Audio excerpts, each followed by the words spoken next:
Halo kalian semua, maaf ya telat upload karena satu dan lain hal ada yang urgent yang harus dikerjakan. Bagaimana kabar kalian? Baik-baik aja kan? Aku harap begitu ya. Cerita apa kita hari ini? Aku harap ceritanya bahagia karena dua cerita sebelumnya sedikit seperti itulah ya. Hmm, Ini cukup panjang ceritanya, jadi mungkin kalian bisa sediain cemilan supaya bisa menikmati ceritanya sampai akhir. Ya, kita mulai aja ya ceritanya. Ini ada cerita, kita panggil aja Angel. Halo Angel, berawal dari online karena pandemi COVID-19, Angel dan Raka bisa saling kenal. Mereka sering bertemu di acara yang sama di Zoom. Banyak juga ya korban Zoom, kirain gue doang. Angel dan Raka akhirnya saling bertukar nomor telepon dan jadi sering berkomunikasi secara pribadi. Berawal dari komen status yang bisa sampai komunikasi berbulan-bulan. COVID membawa cinta. Sampai pada November 2021, Raka menembak Angel untuk menjadikan Angel pacarnya. Iya, masa pegawainya cenah. Tapi tanpa banyak berpikir panjang, Angel pun menerima Raka yang dikenalnya by online dan bahkan belum sama sekali bertemu. Awal pacaran mereka sangat indah. Mereka ngobrol sampai larut malam, saling menghubungi, merasa dunia milik berdua ya bun. Ya bahkan Raka dan keluarganya datang ke rumah Angel secara khusus untuk bertemu dengan orang tua Angel ketika hubungan mereka baru berjalan 3 bulan. Tepatnya di bulan Februari 2022. Angel merasa sangat bahagia waktu itu. Dia tahu, dia tidak tahu kalau Raka seserius itu menjalin hubungan dengan dia. Bahkan ayahnya yang biasanya galak ke cowok-cowok yang datang ke rumahnya Angel, kali ini bersikap sangat baik. Angel merasa seperti semesta mengizinkan mereka berdua bersama. Ih, sweet banget. Tapi kebahagiaan Angel tidak berlangsung lama ketika dia mengetahui bahwa segala aktivitasnya, aktivitas serangga diperiksa oleh ibunya dan kakak perempuannya.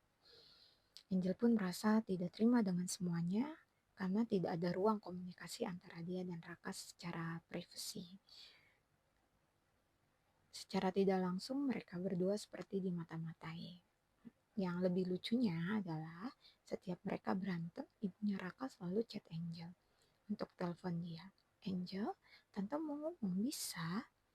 Ih, merindingnya sampai sini ya. Ibunya Raka selalu merasa segala sesuatu yang harus mengalah itu adalah Angel. Karena perempuan nantinya kepalanya adalah laki-laki. Ih, patriarki banget sih tante. Karena Angel mau sopan, jadi iyain aja deh. Yang dikatakan sama ibunya Raka. Nah, singkat cerita, hubungan Angel dan Raka sudah berjalan 1 tahun. Raka mulai menunjukkan akan lanjut ke jenjang pernikahan.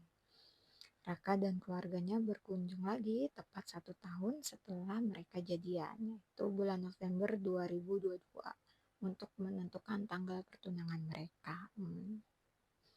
Pertunangan akan diadakan pada 25 Februari 2023. Rencananya di restoran di Jakarta. Aku lupa bilang ya, mereka itu LDR, Lampung, Jakarta. Dan keluarga Angel setuju pada bulan itu dan akan rencana itu.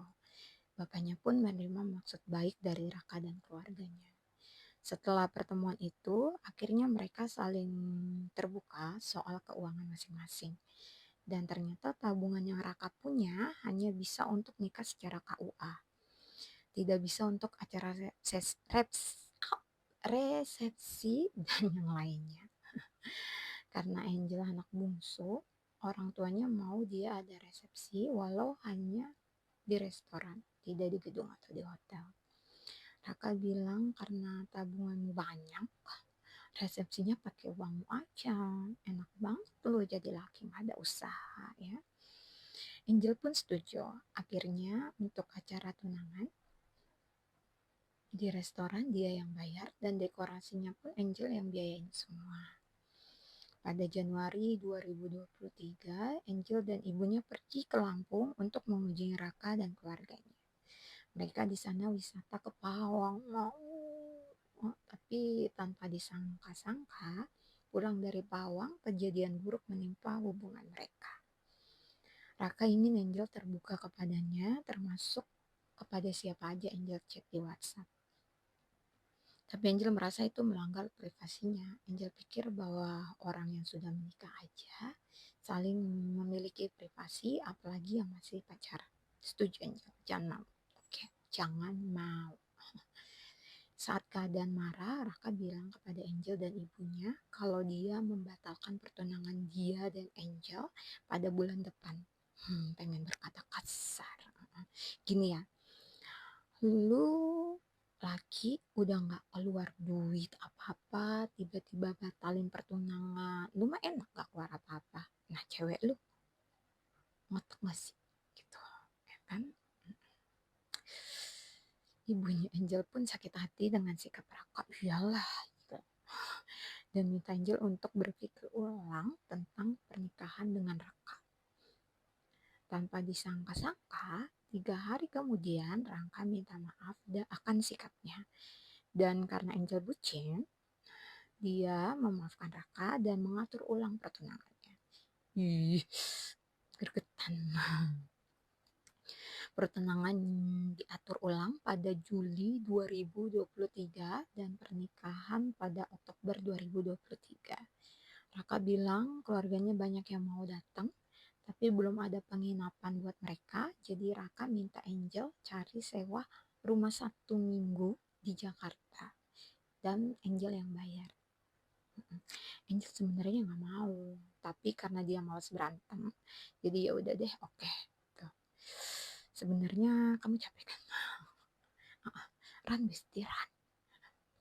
Tepat di 1 bulan sebelum acara pertunangan, aduh apalagi nih yang mau dilakuin Raka. Raka telepon Angel untuk membatalkan acara pernikahan di tahun ini karena banyak keluarganya yang tidak bisa datang. Diundur sampai waktu yang tidak ditentukan. Angel merasa tidak terima. Iyalah jelas, lu udah gak keluar duit, gue yang keluar duit tuh. Dia udah keluar duit untuk semua dan bahkan menyanggupi sewa rumah untuk keluarganya. Tiba-tiba keluarganya gak datang, dibatalkan secara sepihak. Bagaimana sama keluarga Angel? Raka bahkan tidak menyebut sama sekali tentang keluarga Angel. Dia hanya berpikir soal keluarganya aja. Karena Angel marah besar, Raka merasa sikap Angel keterlaluan dan tidak bisa jadi istri yang baik untuk dia. Bahkan ibu Raka bilang bahwa sikap Angel tidak bisa dimaafkan. Terus sikap anak Anda bisa dimaafkan gitu? Kok jadi manipulatif ini keluarga ya? Raka memutuskan Angel dan bilang bahwa Angel bukan wanita yang baik buat dirinya. Situ baik buat Angel. Hah? Gak apa-apa. Gak apa-apa Angel. Cowok anak emak manipulatif kayak gitu tinggalin aja. Oke? You deserve the best more than him. Beneran. Sekian ceritanya. Apa pesan dari cerita ini? Yang pertama adalah jangan bucin kawan. Ya, open your mind. Lihat tanda bahaya. Dari awal gue baca cerita ini ya, maknya gitu tuh sebenarnya udah tanda bahaya banget buat hubungan kalian. Gitu. Terus yang kedua, jangan mau bayarin pernikahan ya. Semua yang udah lu bayar kalau batal emang dia mau ganti? Kan enggak. Ya kan bun ya. Jadi pesan aku nih ya buat cewek-cewek, you will be loved and treated well if he is the right person. Dari awal cerita nih, gue udah lihat nih orang bukan orang yang tepat buat lo. Jadi lu tuh baik, lu terlalu baik buat dia gitu. Jadi you deserve the best more than him, really. Cinca, comal. Jadi berhenti sedih dan lanjutkan hidupmu. Nah, apa pelajaran yang kalian bisa ambil? Komen di bawah. Jangan lupa like, subscribe. Dan kalau ada cerita yang mau dikirim, mau dibacain juga di sini, kirim aja di email di bawah. Terima kasih.